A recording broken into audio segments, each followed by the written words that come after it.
دیکھو تو صحیح ذرا خود کو، کیا بن گئے ہو، کیسے جی رہے ہو۔ یہ تم نہیں ہو سکتے، تم یہ انسان نہیں بننا چاہتے تھے جو آج تم ہو۔ تم تو وہ انسان تھے جو اللہ کی نافرمانیوں سے کانپ اٹھتا تھا، جس کو اللہ سے گہری محبت تھی، جس کی یہ خواہش تھی کہ وہ بڑے ہو کر اپنے اللہ کے لیے جان دے گا، اپنے اللہ کو اپنا دوست بنائے گا۔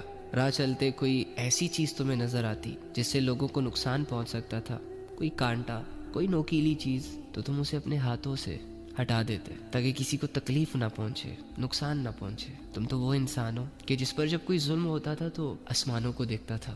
ہاں میں جانتا ہوں اس وقت اللہ کی پہچان نہیں تھی تمہیں، لیکن پھر بھی تم آسمان کو دیکھ کر یہ سمجھتے تھے کہ میرا ایک رب ہے جو مجھے دیکھ رہا ہے، جسے پتہ ہے کہ مجھ پہ ظلم ہوا ہے۔ یاد کرو وہ دن جب تم اللہ کا نام پڑھ کے سوتے تھے، اللہ کا نام پڑھ کے اٹھتے تھے، کہ جو اللہ کے نام پہ جھوٹ کو بھی سچ مان لیتا تھا۔ جب کوئی کہتا کہ مجھے اللہ کی قسم ہے میں نے ایسا نہیں کیا، تو تمہارا سارا غصہ ٹھنڈا ہو جاتا تھا۔ کیا محبت تھی نا۔ تم تو وہ انسانوں جیسے ہی پیدا ہوئے تو تمہارے کانوں میں جو پہلا نام تمہیں سنوایا گیا وہ اللہ کا تھا، اللہ اکبر اللہ اکبر۔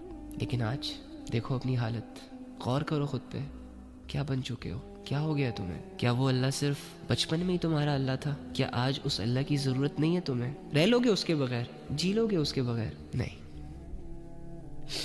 جو آج تم ہو تم یہ نہیں ہو سکتے۔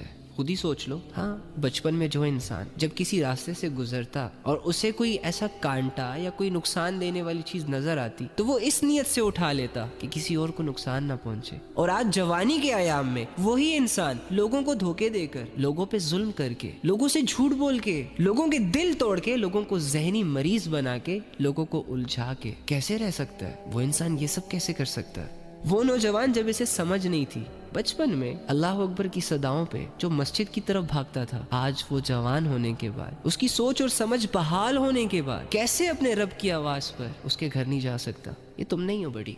وہ انسان جو کبھی یہ سوچتا تھا کہ جھوٹ نہ بولو، گالی نہ دو، ماں باپ سے اونچی آواز میں بات نہ کرو، اللہ ناراض ہو جائے گا، اور آج وہی انسان دو باتیں بولنے کے بعد تیسری بات میں گالی کا استعمال کر رہا ہے، جھوٹ سے اپنی دنیا بنا رہا ہے، بے حیائیوں کو کر رہا ہے، اگر کر نہیں رہا تو بے حیائیوں کو دیکھ رہا ہے۔ دنیا ایسے ہی کرتی ہے، تمہاری اصلیتوں کو غائب کرتی ہے، تمہیں خود سے جدا کرتی ہے، تمہیں تمہارے اصل روپ سے بیگانہ کرتی ہے۔ تمہارا اصل روپ تو اللہ سے جوڑنا چاہتا ہے، تمہارے اندر کا انسان جو کہ ریئل انسان ہے وہ تو اللہ کی عبادت کرنا چاہتا ہے۔